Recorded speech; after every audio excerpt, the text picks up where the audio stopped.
ज्यादातर लोग ब्लाउज बना तो लेते हैं, लेकिन उनकी ब्लाउज की फिटिंग सही से नहीं आती है। और अगर ब्लाउज में फिटिंग सही से नहीं बैठती है तो पूरा ब्लाउज खराब हो जाता है। तो इस वीडियो में मैंने आपको फिटिंग से जुड़ी कुछ बहुत ही खास बातें बताई हैं, जिससे आपका हर एक ब्लाउज परफेक्ट फिटिंग से बनेगा। एक परफेक्ट ब्लाउज बनाने के लिए आपको पहले बॉडी से नाप लेना है और इन नापों को लिखकर रखना है, जिससे आपको कटिंग करने में आसानी होगी। और इस नाप को आप देख सकते हैं कि जैसे मैंने लिखे हैं वैसे ही आपको लिखना है। तो जैसे हम ब्लाउज के लिए कपड़े को फोल्ड करते हैं, वैसे ही आपको डबल में फोल्ड करके इसको रख लेना है। और पहले निशान लगा लीजिए, जैसे हम तुरपाई का निशान लगाते हैं। तो ये 1.5 इंच हो गया तुरपाई के लिए। अब उसके बाद निशान लगाया जाता है लंबाई का। ये हो गए ब्लाउज की लंबाई और 1 इंच एक्स्ट्रा ले लिया मार्जिन का और यहाँ पे निशान लगा दिया। पहले यहाँ पर 2 पॉइंट निकालना है हाई और होकी के लिए। ये निकाल दिया हाई और होकी के लिए। अब यहाँ पे देखिए आप कि जैसे शोल्डर लिखा हुआ है यहाँ पर 14 इंच, तो आपको बिल्कुल इस तरह यहाँ पे निशान लगाना है। जैसे साइज के हिसाब से जो निशान आता है उसी को यहाँ पे रखते जाना है। वो मैं आपको यहाँ पे बताती जाऊंगी कि कौन निशान कहाँ पर आपको लगाना है, ठीक है। जैसे इसमें लिखा है फुल शोल्डर है 14 इंच और पीछे का गला है 8 इंच, तो इसमें डीप गला बन रहा है, मतलब जो खुला हुआ गला है वो बन रहा है। तो आपको क्या करना है कि यहाँ पर फुल शोल्डर को यूज नहीं करना है। अगर जैसे फुल शोल्डर आपका 14 है और उसका हाफ अगर आप यहाँ पे 7 इंच रख देंगे तो आपका ब्लाउज बिगड़ जाएगा, क्योंकि यहाँ पर शोल्डर की साइज बहुत बढ़ जा रही है। इसलिए गले के हिसाब से शोल्डर को कम किया जाता है, ठीक है। तो सबसे पहले आपको समझना है कि 8 इंच गले की लंबाई है। गले की लंबाई 8 इंच है, तो इसका हमें चौथा ही भाग कम करना है, ठीक है। सबसे पहले आपको शोल्डर को कम करना सीखना है। तो निशान लगाने से पहले ही आपको क्लियर करना है कि जितनी साइज का गला है उसके हिसाब से आपको शोल्डर माइनस कर देना है। तो जैसे कि नाप में गले की साइज जो भी है उसका आप चौथा ही भाग पहले माइनस कर दीजिए, फिर बाद में शोल्डर का निशान लगाइए। जैसे ये गले की साइज इसमें है 8 इंच, तो 8 का हम चौथा ही भाग यहाँ पर कम कर देंगे, ठीक है। ऐसा किया और फिर इस तरह पलट दीजिए। जैसे ही आप इसको 4 फोल्ड में कर देंगे तो यहाँ पर चौथा ही भाग निकल के आ जाता है। तो ये चौथा ही भाग होगा 2 इंच। अब यहाँ पे आपको क्या करना है कि जो शोल्डर आपका 14 इंच था वहां पे आपको 2 इंच अब कम कर देना है। तो ये शोल्डर आएगा सिर्फ 5 इंच, ठीक है। ये 5 इंच आ गया शोल्डर और ये ले लिया हमने सिलाई मार्जिन, मतलब कि अब शोल्डर 10 इंच का रहा। यहाँ पे शोल्डर डबल में हमने 2 इंच को कम कर दिया है, नहीं तो ये शोल्डर यहाँ पर आता, ठीक है। यहाँ पे शोल्डर जैसे ही यहाँ पे आप निशान लगा देते तो ये आपका बिगड़ जाता और ये ब्लाउज में जो गले की खिसकने की प्रॉब्लम है वो यहाँ से शुरू हो जाती है और फिर यहाँ पे आर्म होल भी फूलता है। इसलिए सबसे इम्पोर्टेंट होता है शोल्डर को समझना। तो अब हमने शोल्डर को माइनस करके यहाँ पे रख दिया है। अब उसके बाद आपको लेना है आर्म होल का निशान। अब ये आर्म होल का निशान आपको कैसे निकालना है, तो यहाँ पे देखिए ये निशान होता है आर्म होल का। तो इस तरह आपको आर्म होल का नाप लेना है, उसी नाप का हाफ यहाँ पर रखना है, उसमें 1 इंच एक्स्ट्रा बढ़ाना है, जिससे मार्जिन में यूज हो जाता है। तो एक दूसरा निशान लगा दिया है हमने आर्म होल का। अब यहाँ पे तीसरा निशान आता है जो होता है टक्स पॉइंट का, ठीक है। तो इस तरह आपको टक्स का नाप लेना है और जो भी साइज आती है उसको आधा इंच बढ़ाकर यहाँ पे निशान लगा दीजिए। जैसे कि इसमें आ रही है 9 इंच, तो ये निशान लगा देंगे हम 9.5 इंच पर। इसमें आपको आधा इंच बढ़ाना है। अब निशानों को सीधा कर लीजिए। अब इस निशान को भी सीधा कर लेंगे। उसके बाद आपको क्या करना है कि यहाँ पे आर्म होल की गुलाई देना है। आर्म होल की गुलाई आप अच्छे से 1 इंच पर बनाइए। यहाँ से निशान 1 इंच पर लगा दीजिए।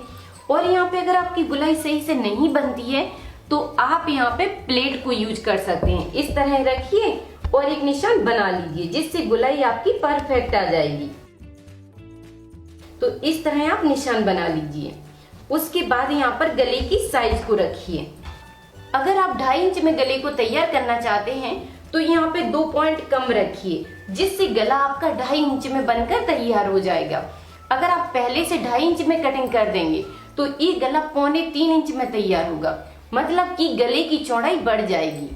तो इसका आपको ध्यान रखते जाना है कि 2 पॉइंट पहले से कम रखिए और यहाँ पर गले की लंबाई को रख दीजिए। जो भी आप साइज का पहनना चाहते हैं उसके हिसाब से आप रख सकते हैं। आगे के गले से शोल्डर में प्रॉब्लम नहीं आती है। तो ये हमने 6.5 इंच का निशान लगा दिया। अब यहाँ पे आप चाहें तो गले की चौड़ाई को 2 पॉइंट बढ़ा भी सकते हैं। अगर आपको चौड़ा गला पसंद है तो आप नीचे की साइड से चौड़ाई को बढ़ा लीजिए, लेकिन ऊपर से 2 पॉइंट कम ही रखिए। अब यहाँ पे आप चाहें तो 2.5 इंच पर भी निशान लगा सकते हैं इस तरह। अब यहाँ पे हल्का सा झुकाव दे दीजिए 2 पॉइंट का। आधा इंच रहेगा यहाँ पर मार्जिन जिस पर सिलाई चलती है। अब यहाँ पर गुलाई बना देंगे, इस तरह गले में गुलाई बना दिए। अब यहाँ पर निशान लगाना है आपको सीना की चौथाई भाग का। उसमें 2 इंच की लूजिंग मिलाना है। जब आप बॉडी से नाप लेते हैं तो उसमें आपको 2 इंच की लूजिंग मिलाना है। जैसे इसकी साइज आ रही है 32 इंच, लेकिन इसका निशान लगाएंगे हम 8.5 इंच पर। इसमें 2 इंच की लूजिंग जिससे पूरे ब्लाउज में हो जाती है। अब यहाँ पर निशान लगाना है कमर के चौथाई भाग का। जैसे कमर की साइज है 26 इंच, इसमें 1 इंच की लूजिंग मिलाएंगे तो ये हो गई है 27 का यहाँ पर चौथाई भाग इस तरह आप निकाल सकते हैं। ये हुआ 27 को इस तरह डबल फोल्ड किया और इस तरह निकाल लीजिए, जिससे आपको चौथाई भाग निकालने में आसानी होगी। अब यहाँ पे 7.25 इंच पर निशान लगा दिया। ये हो गया 7.25 इंच। अब इस निशान को सीधा कर लीजिए। अब यहाँ पे जो भी साइज बढ़ती है उसी का यहाँ पर टक्स बना दिया जाता है, जिससे पफ बहुत अच्छे से बनकर तैयार हो जाता है। अब टक्स के लिए निशान कैसे लगाना है तो यहाँ पे आप देख सकते हैं। टक्स की दूरी को आपको इस तरह नापना है और उसी के हिसाब से यहाँ पर निशान लगाना है। तो जैसे एक टक्स की दूरी का निशान आ रहा है 7.5 इंच पर, 7.5 का हाफ करेंगे तो यहाँ पर टक्स का निशान अपने से निकल कर आ जाएगा। तो आप देख सकते हैं कि 4.25 इंच आ गया है। 4.25 इंच पर यहाँ पे निशान लगा देंगे। ठीक है, ये रहेगी टक्स की दूरी। अब ऊपर से देखिए, आपको क्या करना है कि इस दूरी का निशान इस तरह लगाइए। इस टक्स पॉइंट के निशान से इस टक्स की दूरी 1 इंच पर होती है, तो आप इस तरह नाप कर भी चेक कर सकते हैं। ठीक है, ये 1 इंच नीचे रहता है। अब आपको क्या करना है कि इस तरह तिरछा इंची टेप को रखना है और इस लाइन से मिलाना है। 1.5 इंच की दूरी पर यहाँ पे निशान बना दीजिए इस तरह। तो ये दूसरी टक्स आपको यहाँ पर मिल जाएगी। अब तीसरी टक्स आपको यहाँ पर निकालना है। तो इस तरह इंची टेप को तिरछा कीजिए, आपको तीसरी टक्स का निशान मिल जाएगा और इसको बस इस तरह मिला दीजिए। अब आपको चौथी टक्स का निशान लगाना है। तो यहाँ से इस तरह इंची टेप को रखा और ये मिल गया आपको चौथी टक्स का निशान और इस तरह मिलाना है। ठीक है, तो ये होते हैं 4 टक्स ब्लाउज में। और सबसे इंपॉर्टेंट होता है ये टक्स। अगर ये सेंटर में नहीं रहता है तो सेटिंग आपकी बिगड़ जाएगी। अगर इस साइड से हो गया तो भी ब्लाउज में फिटिंग सही नहीं आएगी, अगर इस साइड से हो गया तब भी ब्लाउज में फिटिंग सही से नहीं बैठेगी। इसलिए आपको इस टक्स की दूरी का भी नाप लेना है। ठीक है, तो ये 3 टक्स जो होते हैं ये होते हैं आधा इंच में तैयार, मतलब कि 4-4 पॉइंट में तीनों टक्स को तैयार किया जाता है। तो यहाँ पे देखिए आप, 2 पॉइंट इस तरफ से लिया जाता है और 2 पॉइंट इस तरफ से लिया जाता है और इस टक्स को इस तरह बनाया जाता है। यहाँ से इस तरह 2-2 पॉइंट लीजिए और बस सिलाई डालते जाइए। बस इस टक्स को बनाया जाता है। यहाँ पर जो कपड़ा बचता है उसी के हिसाब से यहाँ पे टक्स की चौड़ाई दी जाती है। तो यहाँ पे आप कपड़े को चेक कर सकते हैं, उसी के हिसाब से टक्स को बना दीजिए। तो जैसे कि इसमें कपड़ा बच रहा है 2 इंच, तो 2 इंच का यहाँ पे इस तरह निशान लगा दीजिए।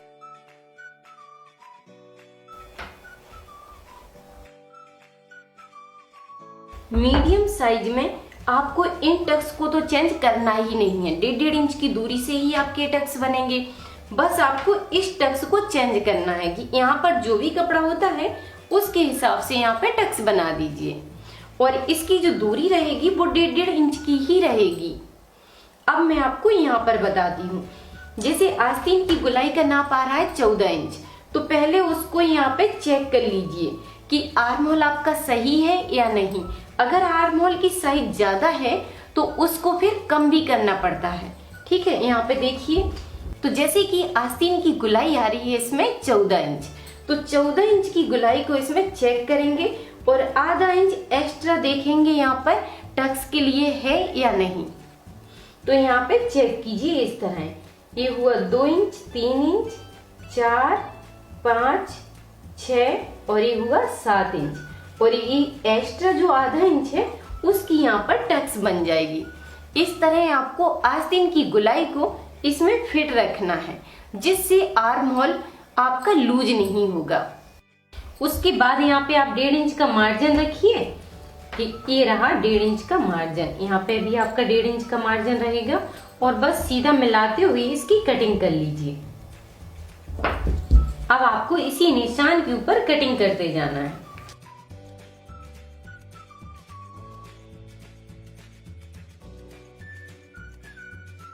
तो इस तरह आपके आगे की पार्ट की कटिंग बड़ी आसानी से हो जाएगी। और अब मैं आपको बता देती हूँ कि पीछे के पार्ट को कैसे निकालना है। ठीक है, कई लोगों के डाउट रहते हैं कि मैम पीछे के पार्ट का शोल्डर कम करना है या नहीं, तो इसलिए मैं आपको बता देती हूँ कि इस पार्ट को उठाइए और पीछे के पार्ट पर रख दीजिए। तो आगे के पार्ट को उठाएंगे और इसी को रखकर पीछे के पार्ट को निकाल लेंगे। तो जहां से कपड़े की चौड़ाई आपको ज्यादा लगती है आप उधर से पार्ट को निकाल सकते हैं। इसको भी हमने डबल में रख दिया है। डबल में रखने के बाद यहाँ पे सीधा कर लेना है। इसको सीधा किया और यहाँ पर 1.5 इंच का मार्जिन ले लिया। आप नाप कर भी चेक कर सकते हैं। ठीक है, इस तरह आपको 1.5 इंच का मार्जिन लेना है। उसके बाद यहाँ पे आपको ब्लाउज की लंबाई रखना है और इसमें आपको सिर्फ आधा इंच का मार्जिन ऐड करना है।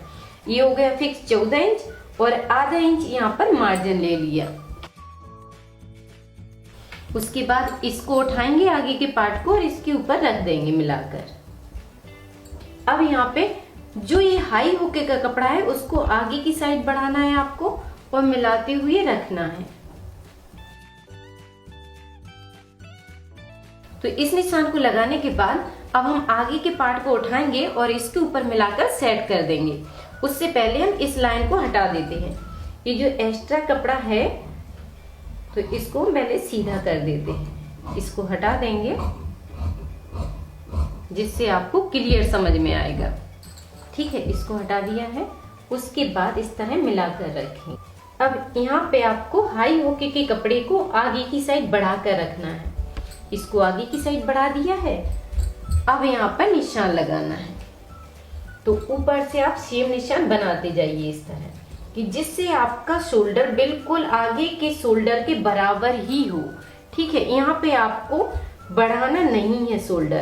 शोल्डर बढ़ता है सिर्फ गोलाई की साइड। तो इस निशान को इस तरह धीरे से बढ़ाया जाता है और आधा इंच यहाँ पे एक्स्ट्रा हो जाता है।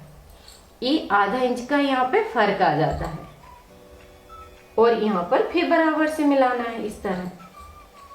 ठीक है, अब आप फिर अच्छे से समझिए कि शोल्डर यहाँ से आपका बिल्कुल बराबर से रहेगा। आगे और पीछे के शोल्डर को बिल्कुल बराबर से रखना है। तो कई लोग क्या करते हैं कि पीछे के शोल्डर को बढ़ाकर रख देते हैं। अगर आप पीछे के शोल्डर को बढ़ा देंगे तो आगे के शोल्डर की सेटिंग कैसे पीछे के में पार्ट में फिट होगी।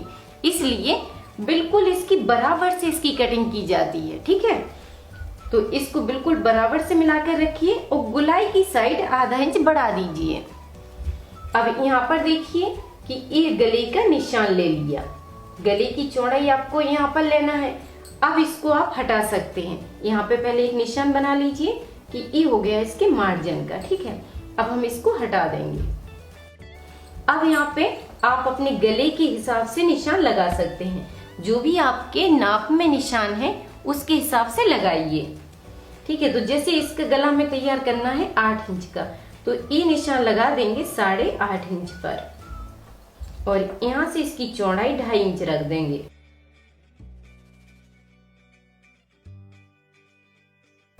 और इस तरह गोलाई बना दीजिए। अब यहाँ पे आप इस तरह चेक कर सकते हैं, ये हो गया आपके ब्लाउज का चौथाई भाग और यहाँ पर कमर का चौथाई भाग। तो ये यहाँ पर कमर का चौथाई भाग हो गया। पीछे की टक्स के लिए 1 इंच बढ़ाया जाता है। सिर्फ पीछे का टक्स हर साइज में 1 इंच का ही बनता है। किसी भी साइज का आप ब्लाउज बनाएं, पीछे की टक्स के लिए सिर्फ आपको 1 इंच का मार्जिन एक्स्ट्रा बढ़ाना है और इस तरह मिला दीजिए। अब यहाँ पे जो भी साइज होती है उसका आपको नापना है और हाफ करना है। जैसे इस तरह चेक कीजिए। अब यहाँ पे जो साइज आ रही है उसका हाफ कर दीजिए। इसका हाफ करना है तो इस तरह आपको टक्स की साइज का पता चल जाएगा कि आपको कितने साइज पर टक्स बनाना है। इस तरह कीजिए और यहाँ पे निशान बना लीजिए। अब इसको बस इस तरह लंबाई में रख दीजिए जिससे आपकी टक्स बन जाएगी। तो इस तरह आप बड़ी आसानी से टक्स की साइज को निकाल सकते हैं। अब यहाँ पर आधा इंच का इस तरह सीधा निशान बनाइए। पहले सीधा बना लीजिए और उसके बाद इसको मिला दीजिए इस तरह तिरछा करते हुए। इस पर सिलाई चलाई जाती है। अब ये हो गई है पीछे के पार्ट की कटिंग। अब बस इसी निशान पर इसकी कटिंग कर देंगे।